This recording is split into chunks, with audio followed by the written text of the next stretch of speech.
Alors cet exercice est extrêmement important, donc il faut absolument que vous cherchiez cet exercice avant de regarder la correction. Donc si vous n'avez pas encore cherché cet exercice, appuyez sur pause, cherchez-le, puis ensuite seulement regardez la correction. Ce sera beaucoup plus efficace que de regarder la correction sans l'avoir cherchée. Alors corrigeons la première question. On nous donne une fonction f définie sur R, je souligne le domaine de définition, et on nous dit que f de x est égal à exponentielle x moins 1.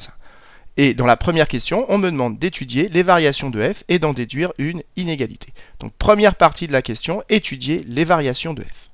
Alors en général, quand on vous pose cette question, qu'est-ce que vous faites? Vous calculez directement f' de x. Mais avant de calculer f' de x, il faut s'assurer que la fonction, on peut bien calculer sa dérivée. C'est-à-dire qu'il faut commencer par s'assurer que la fonction est bien dérivable. Et ici, comme la fonction est définie sur R, il faudra commencer par vérifier que cette fonction f est dérivable sur R. Une fois qu'on aura fait ça, on pourra calculer f' de x. Ensuite, on trouvera son signe. Et enfin, une fois qu'on aura le signe de f' de x, on en déduira les variations de la fonction f. Donc la première chose à faire maintenant, c'est de justifier que cette fonction f est bien dérivable sur R. Alors maintenant, je vais expliquer pourquoi cette fonction f, que j'ai réécrite ici, est dérivable sur R. Alors vous savez que si on a deux fonctions u et v et qu'on les additionne, que u est dérivable sur un intervalle i et que v est dérivable sur un intervalle i, eh bien on sait que si on additionne deux fonctions qui sont dérivables sur un intervalle i, eh bien la somme est encore dérivable sur un intervalle i. Voilà, et bien ici je vais appliquer ça, je vais écrire cette fonction f légèrement différemment à l'aide d'une somme. Je vais écrire que f de x est égal à exponentielle x plus, entre parenthèses, moins x moins 1. J'ai rien changé, sauf que cette fois-ci j'ai une somme. Vous savez d'après votre cours que la fonction exponentielle est dérivable sur R. Cette fonction-là, c'est une fonction affine, c'est donc un polynôme. Vous savez qu'un polynôme, c'est dérivable sur R. Et donc ici, si on applique ce petit rappel, comme cette fonction-là est dérivable sur R, que cette fonction-là est dérivable sur R, R c'est bien l'intervalle, la somme est bien dérivable sur R. Et donc voilà comment on justifie que la fonction f est dérivable sur R. Et maintenant, il n'y a plus qu'à le rédiger. Et j'écris tout simplement sur ma copie que f est dérivable sur R car c'est la somme de fonctions dérivables sur R. Ça suffit pour justifier que cette fonction f est dérivable sur R. Donc j'ai fait le premièrement, maintenant je vais pouvoir calculer f' de x. Et donc j'écris sur ma copie pour tout x réel. Pourquoi? Parce que le calcul de f' de x que je vais faire, il est valable pour tout x réel. Et donc je vais calculer la dérivée de cette fonction-là. Alors vous savez que la dérivée d'exponentielle x, c'est exponentielle x, la dérivée de moins x, c'est moins 1, et la dérivée de moins 1, c'est 0. Donc voilà, on a trouvé f' de x, donc on a fait le deuxièmement. Il n'y a pas besoin de justifier davantage, vu que c'est extrêmement simple de calculer la dérivée. Maintenant, on va trouver le signe de f' de x, et je vais vous expliquer comment on fait au brouillon. Alors avant de commencer, je voudrais rappeler comment on fait pour trouver le signe d'une expression que je vais appeler a. Alors il y a deux techniques principales. Première technique, vous pouvez essayer de factoriser a. Et ensuite, si vous arrivez à factoriser a, vous trouvez le tableau de signes de a. Et dans le tableau de signes, vous verrez quand est-ce que a est positif et quand est-ce que a est négatif. Deuxième technique, si vous n'arrivez pas à factoriser a, eh bien vous allez essayer de résoudre a supérieur ou égal à 0. Et ça vous permettra de voir quand est-ce que a est positif et donc par déduction quand est-ce que a est négative. Alors revenons à notre exercice. Ici, f' de x égale exponentielle x moins 1. Il faut que je trouve son signe. Alors ici, première technique, on va essayer de factoriser. Mais ici, il n'y a rien à factoriser. Donc je ne peux pas appliquer la première technique et je passe directement à la deuxième technique. Je vais donc essayer de résoudre exponentielle x moins 1 supérieur ou égal à 0. Et donc j'écris sur ma copie, résolvons exponentielle x moins 1 supérieur à 0. C'est-à-dire que je vais résoudre f' de x supérieur à 0. Alors je rappelle que pour résoudre une inéquation avec des exponentielles, il y a quelque chose de très pratique dans le cours, c'est que si vous arrivez à vous ramener à une inéquation du type exponentielle a supérieur ou égal à exponentielle b, et bien ça c'est équivalent à dire que a est supérieur ou égal à b. Donc la première étape, c'est de transformer cette inéquation pour se ramener à une forme du type exponentielle a supérieur ou égal à exponentielle b. Alors pour se ramener à une situation de ce type-là, il va falloir isoler exponentielle x tout seul à gauche. Et donc dire que exponentielle x moins 1 est supérieur ou égal à 0, c'est tout simplement équivalent à dire que exponentielle x est supérieur ou égal à 1. Je commence à me rapprocher de cette situation. Et maintenant, vous devez savoir que 1, c'est égal à exponentielle 0. Ça marche comme pour les puissances. Exponentielle 0, ça vaut 1. Donc ça veut dire qu'ici, je peux remplacer 1 par exponentielle 0. Et donc je continue, dire que exponentielle x est supérieur ou égal à 1, c'est équivalent à dire que exponentielle x est supérieur ou égal à exponentielle 0. Et maintenant, je peux appliquer mon petit rappel, dire que exponentielle a est supérieur ou égal à exponentielle b, c'est équivalent à dire que a est supérieur ou égal à b. Donc ici, c'est équivalent à dire que x est supérieur ou égal à 0. Voilà ce que j'écris. Alors maintenant, il n'y a plus qu'à comprendre ce qu'on a démontré. On a démontré que exponentielle x moins 1, c'est positif quand x est plus grand que 0. Mais ça, c'est f' de x. Donc on a démontré que f' de x est positif quand x est plus grand que 0. Et maintenant, je vais pouvoir faire mon tableau de variation. Donc là, j'ai commencé à dresser le tableau de variation. On est sur l'intervalle R, donc moins l'infini plus l'infini. X, c'est ma variable. Ensuite, ici, j'ai remis f' de x, qui vaut exponentielle x moins 1. Et ici, j'ai mis f. Qu'est-ce qu'on a démontré? On a démontré que exponentielle x moins 1, c'est-à-dire la dérivée est positive quand x est positif. Ça veut dire quoi? Quand x est positif, donc ici, je mets 0. Quand x est positif, c'est-à-dire sur l'intervalle 0 plus l'infini, eh bien, la dérivée est positive. Et donc, par déduction, on en déduit que sur l'intervalle moins l'infini 0, la dérivée est négative. Et donc, ça veut dire que sur cet intervalle, moins l'infini 0, comme la dérivée négative, la fonction est décroissante. Et sur cet intervalle, comme la dérivée est positive, la fonction est croissante. Et maintenant, il n'y a plus qu'à trouver la valeur qui est là, c'est-à-dire qu'il faut remplacer x par 0 dans f, et surtout pas dans f'. Donc, je remplace x par 0 dans f, c'est-à-dire que je vais calculer f de 0. Alors combien vaut f de 0? Eh bien c'est simple, je remplace x par 0, ça fait exponentielle 0 moins 0 moins 1. Mais vous savez que exponentielle 0, on a déjà expliqué, ça vaut 1. Donc ça fait 1 moins 0 moins 1, c'est-à-dire 1 moins 1. Et 1 moins 1, ça vaut 0. Donc f de 0 vaut 0. Ça veut donc dire que si x vaut 0, f de 0 vaut 0, c'est-à-dire que j'ai la valeur qui est là. Donc voilà, j'ai terminé la première partie de la question. J'ai trouvé le tableau de variation de f sur R. Et maintenant, je vais passer à la deuxième partie, c'est-à-dire qu'il va falloir que je montre cette inégalité pour tout x réel. Alors, je vais commencer par expliquer au brouillon comment je vais faire et ensuite on le rédigera. Alors, il faut montrer cette inégalité pour tout x réel. Mais quand vous voyez ça et qu'on vient d'étudier la fonction f, ça et ça, vous voyez qu'il y a un lien. Alors regardez, je vais l'écrire au brouillon. On me demande de démontrer que 1 plus x, c'est inférieur ou égal à exponentielle x. Et on vient d'étudier cette fonction-là. Comment faire apparaître? L'idée, c'est qu'il faut faire apparaître f de x dans cette inégalité, puisqu'on nous dit d'en déduire. Ça veut dire qu'il faut utiliser les résultats qu'on a sur f pour démontrer cette inégalité. Donc c'est très simple. Qu'est-ce qu'on va faire? On va faire passer tout dans le membre de droite, et donc dire que 1 plus x, c'est inférieur à exponentielle x, ça revient à dire que exponentielle x moins 1 moins x est plus grand que 0. Et ça, c'est exactement, à l'ordre près, la fonction f de x. Donc en fait, on est en train de nous demander de montrer que la fonction f de x est plus grande que 0 pour tout x réel. Et bien ça, c'est évident, puisque d'après le tableau de variation, 0, c'est le minimum. Donc ça veut dire que la fonction f est toujours plus grande que 0. Donc ça, c'est vrai. Si ça, c'est vrai, ça veut dire que ça, c'est vrai. Et si ça, c'est vrai, ça implique que ça, c'est vrai. Donc comment on va le rédiger? On va dire premièrement que 0, c'est le minimum de f.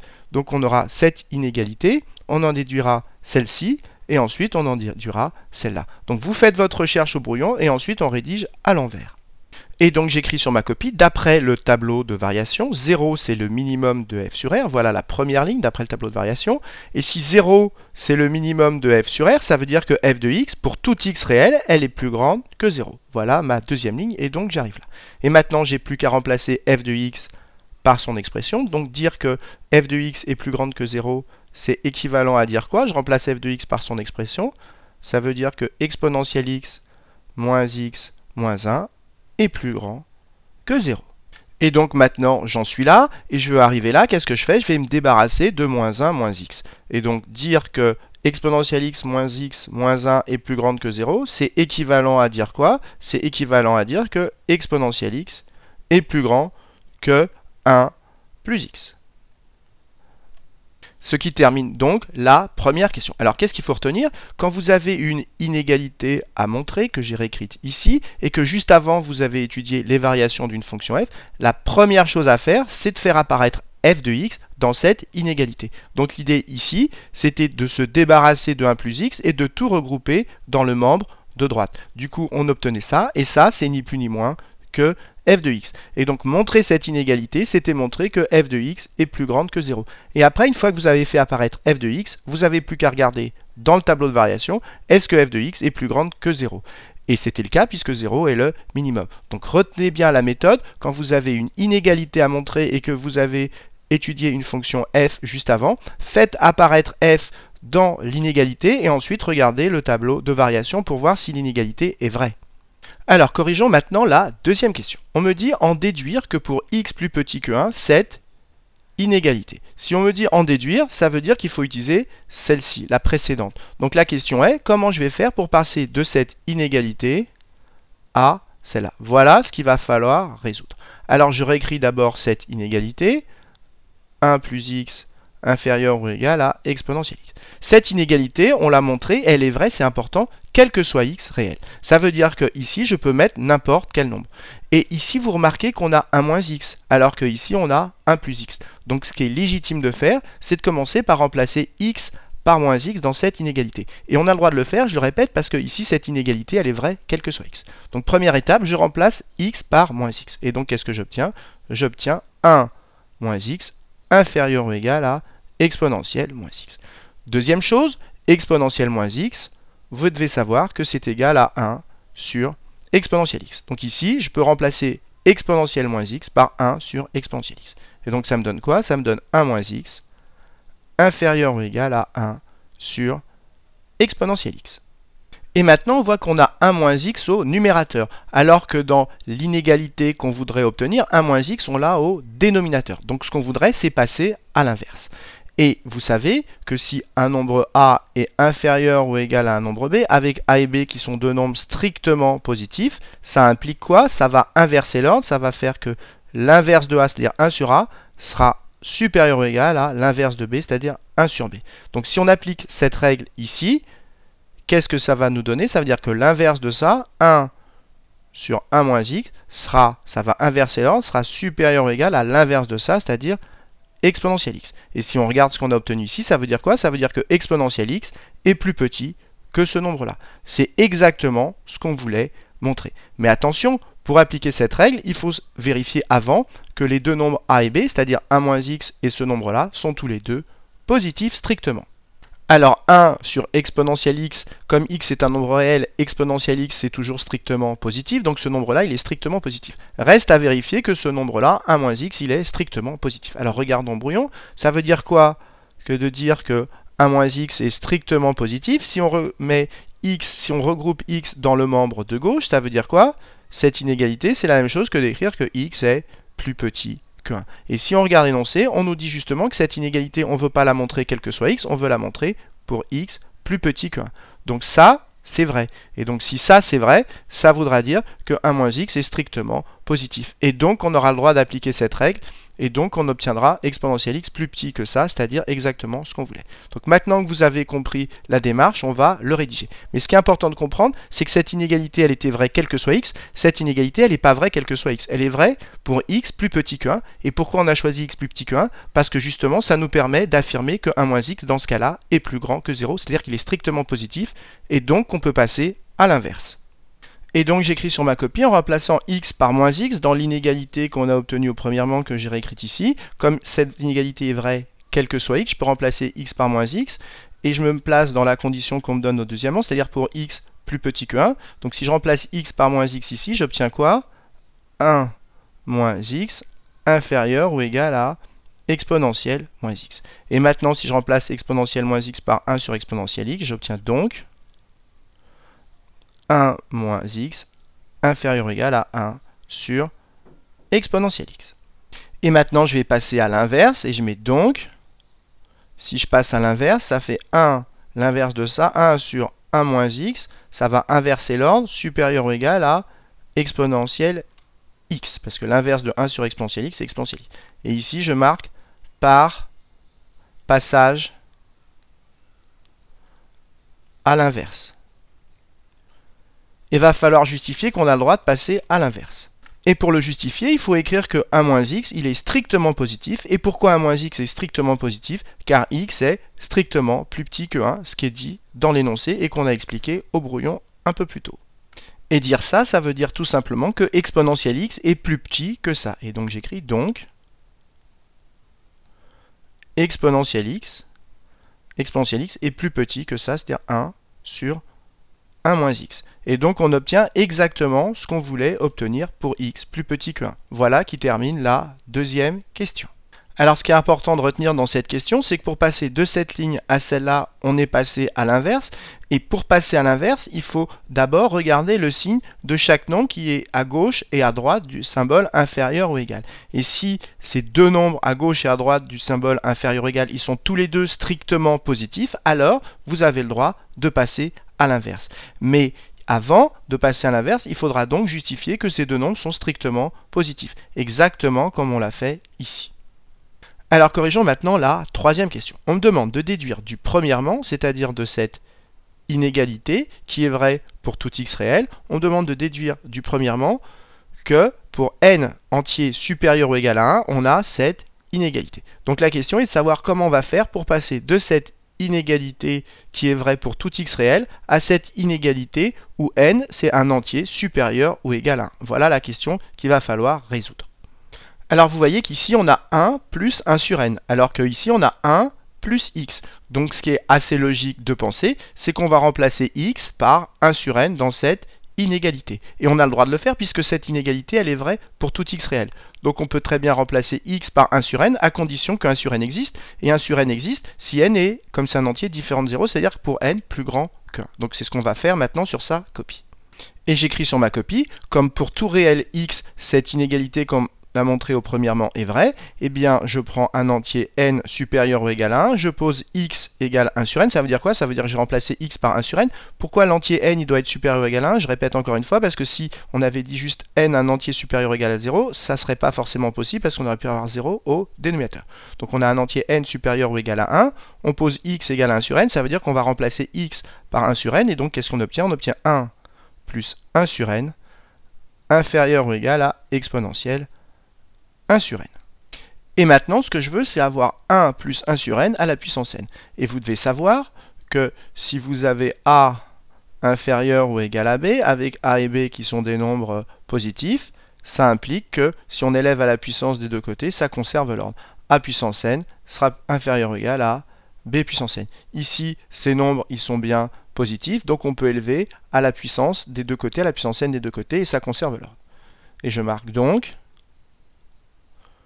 1 plus 1 sur n, le tout à la puissance n, sera inférieur ou égal à quoi? À exponentielle 1 sur n, le tout à la puissance n. Et vous devez savoir également que exponentielle a, le tout à la puissance n, c'est égal à exponentielle a fois n. Ça marche exactement comme pour les puissances. Donc ici, c'est exactement ce qu'on va appliquer, et on obtient donc 1 plus 1 sur n à la puissance n, c'est inférieur ou égal à quoi? À exponentielle 1 sur n que multiplie n. Mais 1 sur n que multiplie n, ça fait 1. Et donc on obtient donc 1 plus 1 sur n à la puissance n, c'est inférieur ou égal à exponentielle 1. Et exponentielle 1, ça vaut e. Et donc 1 plus 1 sur n à la puissance n, c'est inférieur ou égal à e. Exactement ce qu'on voulait obtenir. 1 plus 1 sur n à la puissance n, c'est inférieur ou égal à e. C'est exactement ce qu'on voulait obtenir, ce qui termine la troisième question. Donc pour passer de là à là, il fallait tout simplement remplacer x par 1 sur n, ce qui est logique, et ensuite d'élever le tout à la puissance n, et on obtenait directement l'inégalité du troisièmement. Alors corrigeons maintenant la quatrième question. On me demande de déduire du deuxièmement, c'est-à-dire de cette inégalité, que pour tout entier n supérieur ou égal à 1, on ait cette inégalité. Donc la question est de savoir comment je vais faire pour passer de là à là. Ce que je marque par une flèche. Donc la question est de savoir comment on va faire pour passer de cette inégalité qu'on a montrée au deuxièmement à cette nouvelle inégalité. Alors la première idée qu'on peut avoir pour passer de cette inégalité à celle-là, c'est de faire comme on a fait au troisièmement. Je rappelle que au troisièmement, on était parti de cette inégalité pour obtenir celle-là, et on avait remplacé dans cette inégalité x par 1 sur n. Donc l'idée c'est de faire exactement pareil, mais cette fois-ci en partant de cette inégalité. Donc je vais remplacer x par 1 sur n. Qu'est-ce que ça va me donner? Ça va me donner exponentielle 1 sur n, inférieur ou égal à quoi? Inférieur à 1 moins 1 sur n. Et comme je dois obtenir e, puisque c'est cette inégalité que je dois obtenir, ici je dois obtenir e, qu'est-ce que je vais faire? Je vais élever à la puissance n à gauche et à droite. Et ici, vous savez que comme ça marche comme les puissances, ça va faire exponentielle 1 sur n que multiplie n, ça va donc faire exponentielle 1, c'est-à-dire e. Donc ici, ce nombre-là, il est bien égal AE. Mais à droite, qu'est-ce que j'obtiens? J'obtiens un nombre qui est à la puissance n. Or moi, je veux un nombre qui soit à la puissance n plus 1. Et ici, vous aurez beau arranger dans la parenthèse, vous aurez toujours un nombre qui sera à la puissance n. Or vous voulez un nombre qui soit à la puissance n plus 1. Donc qu'est-ce qu'on remarque? On remarque que quand on remplace x par 1 sur n, on obtient un nombre à droite qui est de la puissance n. Donc comme moi je veux un nombre ici qui soit à droite à la puissance n plus 1, au lieu de remplacer x par 1 sur n, l'idée c'est de remplacer x par 1 sur n plus 1 et vous allez voir qu'on obtiendra alors l'inégalité demandée. Alors deuxième chose à comprendre, c'est que cette inégalité qu'on a écrite ici, elle est valable à condition que le nombre x qu'on a ici, il soit strictement plus petit que 1. Si on avait remplacé, comme on l'a dit tout à l'heure, x par 1 sur n, comme n, c'est un nombre qui est supérieur ou égal à 1, n, il peut très bien être égal à 1. Et si n vaut 1, 1 sur 1, ça fera 1. Et donc, on aura x égale 1. Et on n'a pas le droit de remplacer x par 1, parce que pour remplacer x dans cette inégalité, il faut que x soit strictement plus petit que 1. Donc déjà, on ne pouvait pas poser x égale 1 sur n, parce qu'on risquait d'avoir 1 au dénominateur. Ici, n vaut 1, et donc du coup, x valait 1. Donc on ne peut pas remplacer x par 1 sur n.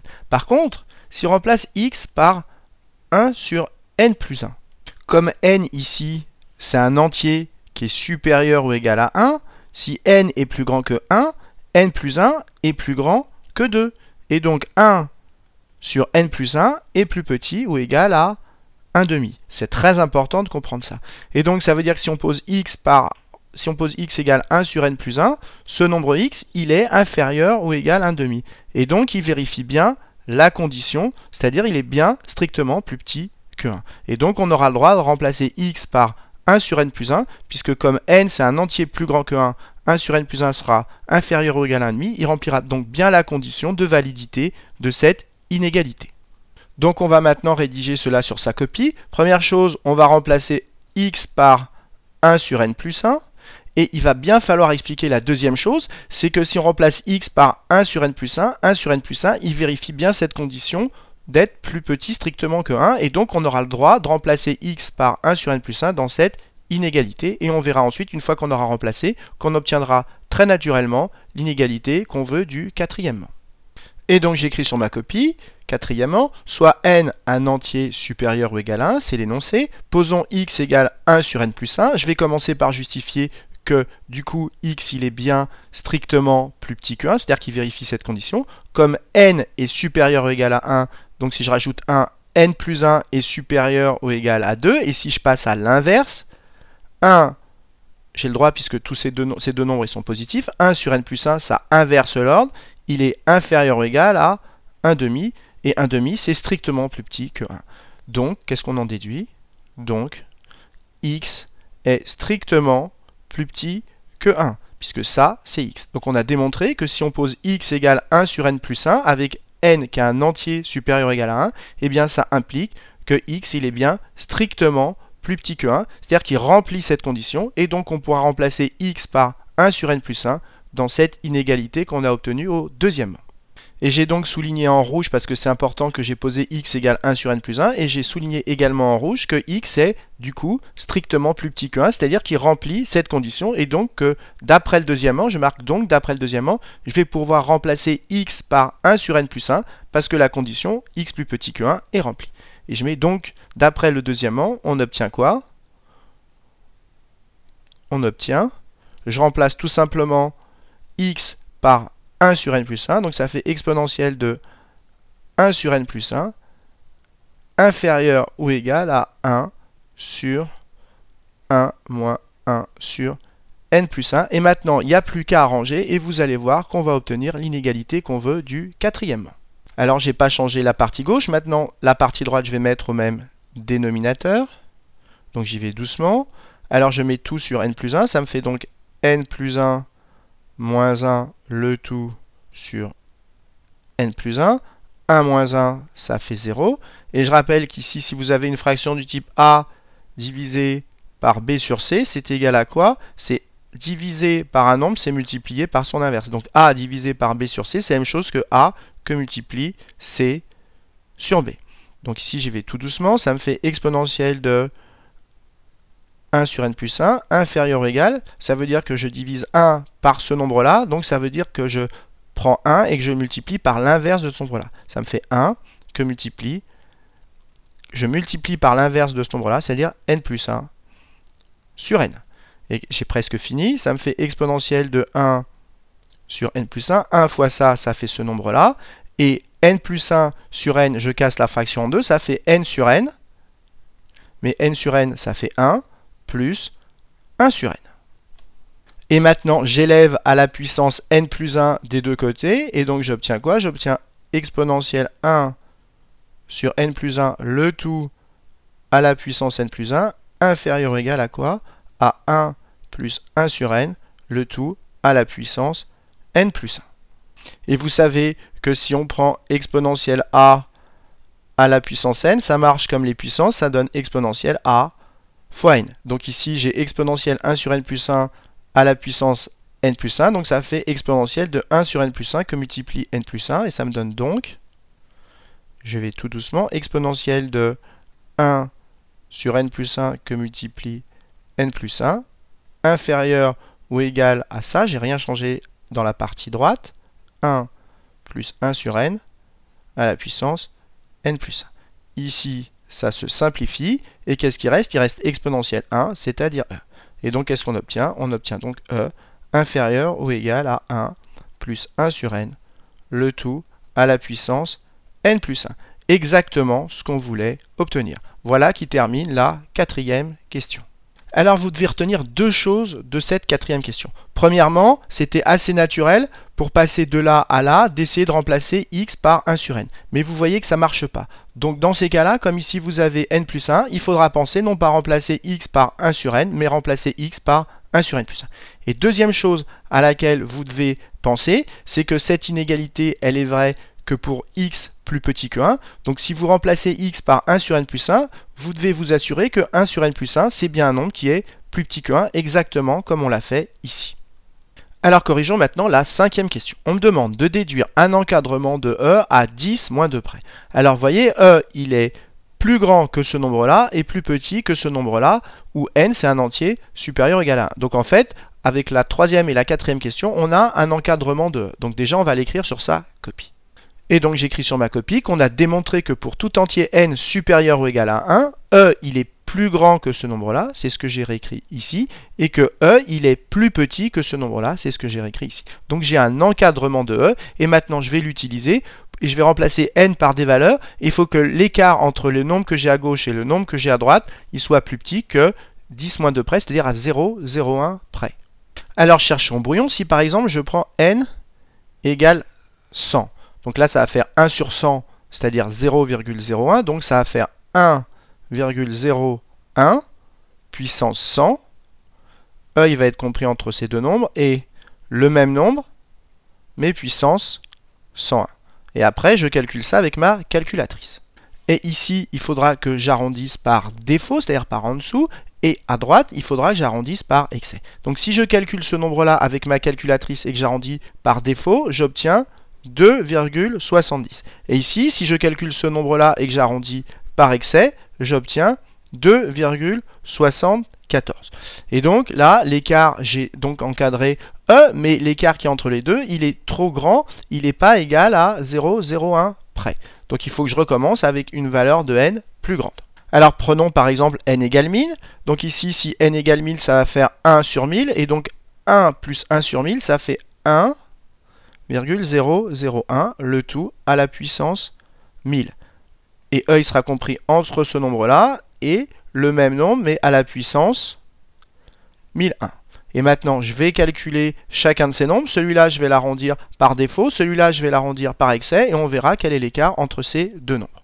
Eh bien, si je calcule, et vous pouvez le faire, le calcul de ce nombre-là, et que vous arrondissez par défaut, c'est important, vous trouvez 2,71. Et si vous arrondissez et vous calculez ce nombre-là et que vous arrondissez par excès, vous trouvez 2,72. Ça veut dire que ce nombre-là, il est plus petit que 2,72. Ça veut dire que ce nombre-là, comme j'ai arrondi par défaut, il est plus grand que 2,71. Ça veut donc dire que E, il est compris entre 2,71 et 2,72. Et là, l'écart entre ces deux nombres, il est bien à 10 moins 2 près. Donc on a trouvé un encadrement de E à 10 moins 2 près. Et maintenant, il n'y a plus qu'à le rédiger sur sa copie.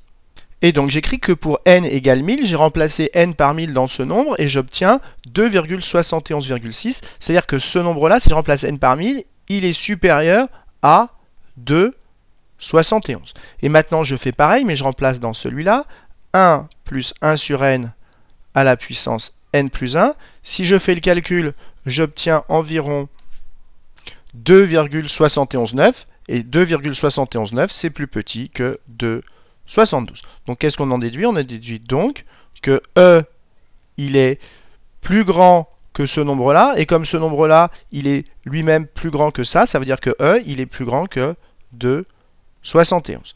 Et E, il est plus petit que ce nombre-là. Et ce nombre-là, il est plus petit que 2,72. Donc E est plus petit que 2,72. Donc voilà, on en a déduit un encadrement de E, et l'écart entre ce nombre-là et ce nombre-là valant 0,01, et bien donc on en a déduit un encadrement de E à 10 moins 2 près, et ça répond à la 5e question.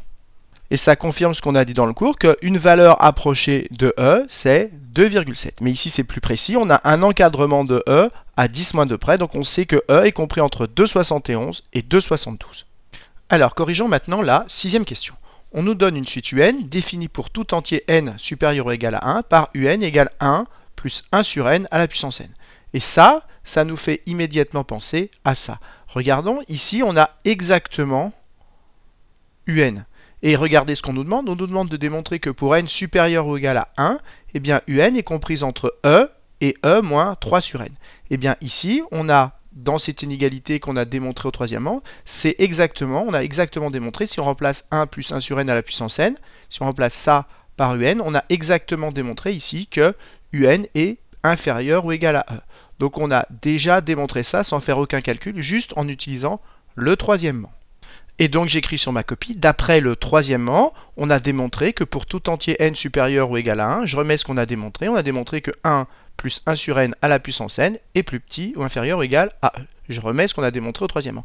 Et ça, c'est exactement un. C'est ce qu'on nous dit dans le sixièmement. Un, c'est exactement ça. Donc je peux remplacer ça par un. Et je mets donc, finalement, on a démontré ça, c'est-à-dire qu'on a démontré que un est inférieur ou égal à e. Et donc on a démontré sans faire aucun calcul cette partie-là de cette inégalité. Et maintenant, il va falloir démontrer l'autre partie de cette inégalité. Alors d'abord, vous vous doutez bien qu'ici, au quatrièmement, on a démontré une deuxième inégalité et qu'on va sans doute l'utiliser pour démontrer que un est plus grand que ceci. Alors, le problème, pour utiliser le quatrièmement, c'est qu'ici, on a presque un, sauf que ici, c'est puissance n et qu'ici, c'est puissance n plus 1. Alors, je voudrais rappeler au brouillon que, par exemple, si vous avez 2 puissance n plus 1, comment on peut l'écrire? On peut l'écrire 2 puissance n que multiplie 2. Car quand on multiplie, les puissances s'additionnent. Ici, c'est sous-entendu 1. Et donc, ça fera bien 2 puissance n plus 1. Et bien, ici, c'est exactement ce qu'on va faire. Le but, c'est de faire apparaître un ici. Et donc, il va falloir casser la puissance en 2. Et au lieu d'écrire 1 plus 1 sur n à la puissance n plus 1, on va écrire 1 plus 1 sur n à la puissance n que multiplie 1 plus 1 sur n. L'intérêt, c'est qu'ici, j'ai fait apparaître un. Et donc je commence par écrire sur ma copie d'après le quatrièmement et je remets ce que j'ai démontré au quatrièmement. On a démontré que pour tout entier n supérieur ou égal à 1, e est inférieur ou égal à 1 plus 1 sur n à la puissance n plus 1. Ce que j'ai recopié ici. Et maintenant le 1 plus 1 sur n à la puissance n plus 1, je vais le casser en deux exactement comme j'expliquais au brouillon. Et je mets donc e est inférieur ou égal à quoi? À 1 plus 1 sur n à la puissance n que multiplie 1 plus 1 sur n. J'ai rien changé, parce que si je multiplie ce nombre par celui-là, comme ce nombre est à la puissance n et qu'ici est la puissance 1, quand je les multiplie, les puissances vont s'additionner, et ça fera ce nombre à la puissance n plus 1. Et l'intérêt d'avoir cassé la puissance en 2, c'est qu'ici, j'ai exactement un. Et donc maintenant, je vais tout simplement remplacer ceci par un. Et je mets donc, qu'est-ce que j'ai démontré? J'ai démontré que e est inférieur ou égal à quoi? À un, que multiplie ce nombre-là, 1 plus 1 sur n. Et maintenant, je vais distribuer. Ça me donne e inférieur ou égal à quoi? Un fois 1, c'est-à-dire un, plus un sur n. Et maintenant, toute la difficulté, c'est de partir de cette inégalité que j'ai démontrée pour arriver jusqu'à celle-là que je voudrais obtenir. Alors, je vais expliquer la démarche sur mon brouillon et une fois qu'on aura compris, on la rédigera sur sa copie. Alors ici, regardez, on a UN sur N. Et ici, on voudrait avoir 3 sur N. Donc ce qui serait intéressant, c'est d'avoir 3 sur N à la place d'avoir UN sur N. Alors regardez comment on va faire. Ici, on sait que UN est inférieur ou égal à E. C'est ce qu'on a démontré. Hein. C'est ce qui vient du troisième. Si UN est inférieur ou égal à E, il ne faut pas oublier que E, on l'a encadré, on a démontré au cinquième que E, c'était compris entre 2,71 et 2,72. Mais si E, c'est plus petit, inférieur ou égal à 2,72, E, ça veut dire qu'il est strictement plus petit que 3. Et donc si E est plus petit que 3 et que UN est inférieur ou égal à E, ça implique que UN est inférieur ou égal à 3. Et si UN est inférieur à 3, eh bien ça veut donc dire que UN sur N sera inférieur strictement à 3 sur N. Et donc ici, ce nombre UN sur N, je peux dire qu'il est inférieur à 3 sur N. Voilà comment j'ai réussi à faire apparaître 3 sur N. Et donc maintenant, j'écris sur ma copie que ce nombre-là, eh bien, la première partie, je ne la change pas. Et ici, au lieu de mettre UN sur N, je peux mettre que ce nombre-là, il est inférieur à quoi? À E sur N. Et comment je le justifie? Je marque car UN est inférieur à E. On le sait puisqu'on l'a justifié ici. Et maintenant, qu'est-ce que je continue à faire? Au lieu de mettre UN plus E sur N, ici la première partie, je ne la change pas. Et ce nombre-là, E sur N, il est inférieur à quoi? Il est inférieur à 3 sur N. Pourquoi? Parce que E est inférieur à 3 d'après le cinquième. Donc qu'est-ce qu'on a démontré? On a démontré que le nombre E, il est inférieur ou égal à UN plus 3 sur N. Et donc je remarque que j'ai démontré que E est inférieur ou égal à UN plus 3 sur N. Et maintenant, si ça, je le regroupe dans le membre de gauche, j'obtiens quoi? J'obtiens donc que E moins 3 sur N est inférieur ou égal à UN. Exactement ce que je voulais obtenir. Et donc j'ai souligné en rouge la première partie de l'inégalité que j'avais montrée, que j'ai appelée 1. J'ai souligné en rouge la deuxième partie de l'inégalité que j'ai montrée, que j'ai appelée 2. Et j'écris donc sur ma copie que, donc, d'après 1 et 2, on en déduit donc que UN est plus grande que E moins 3 sur N et plus petite que E. Et donc on a démontré cette double inégalité. Et maintenant reste à faire la dernière partie de cette question, c'est-à-dire d'en déduire la limite de UN. Alors avant de continuer, je voudrais insister sur cette sixième question. Il y avait deux choses très importantes pour montrer cette double inégalité. Si on ne les voyait pas, on ne pouvait pas la montrer, cette inégalité, surtout la partie gauche. C'est qu'ici, quand vous aviez 1 plus 1 sur n à la puissance n plus 1, il faut systématiquement penser à faire apparaître un et donc à casser cette puissance en deux et à l'écrire 1 plus 1 sur n puissance n que multiplie 1 plus 1 sur n. Ça, c'est extrêmement important d'y penser. Deuxième chose, vous obteniez en faisant ça un sur n dans le calcul, et ici, quand vous avez un sur n, vous devez penser à 3 sur n, et donc il fallait penser à dire que un est plus petite que E, et que E est plus petit que 3. Et donc que ce nombre un sur n, il est plus petit que 3 sur n. Voilà les clés pour réussir la question 6. Alors maintenant, on me demande d'en déduire la limite de un. Ici, on a une double inégalité, et donc vous devez systématiquement penser à appliquer le théorème des Gendarmes. Ici, on fait tendre donc n vers plus l'infini, donc 3 sur n, ça tend vers ce bloc-là. Ici, il tend vers 0, et donc tout ce bloc, e moins 3 sur n, il tend vers e. Et ici, e, c'est un nombre qui est indépendant de n, donc sa limite en plus l'infini, c'est également e. Donc on a un qui est comprise à partir d'un certain rang, à partir du rang 1, entre deux suites qui convergent toutes les deux vers e, donc un converge également vers e. Donc maintenant, il n'y a plus qu'à le rédiger. Et donc j'écris sur ma copie que la limite de cette suite e moins 3 sur n, eh bien quand n tend vers plus l'infini comme ce bloc-là tend vers 0, cette limite elle vaut e, que la limite de e quand n tend vers plus l'infini comme e c'est une suite qui est constante, eh bien cette limite elle vaut e. Je rappelle l'inégalité que je vais utiliser, c'est-à-dire que un est compris entre e moins 3 sur n et e, et je marque, d'après le théorème des gendarmes, la limite de un, eh bien elle est égale à e. Voilà qui termine la sixième question. Alors, qu'est-ce qu'on a démontré dans cet exercice? D'abord, on a réussi à obtenir un encadrement de E. Je rappelle qu'on a réussi à démontrer que E est compris entre 2,71 et 2,72. Deuxième chose, on a réussi à démontrer que cette suite UN qui vaut 1 plus 1 sur n à la puissance n, cette suite, elle converge vers le nombre E. Alors cet exercice, il a plein de subtilités, notamment pour manipuler les inégalités, et donc je vous conseille fortement de le refaire. Si vous n'avez pas réussi à trouver les réponses aux questions sans regarder la correction, il faut impérativement que vous sachiez le refaire sans regarder la correction pour être sûr de bien le maîtriser, car c'est un exercice typiquement niveau bac et il faut absolument le maîtriser parfaitement.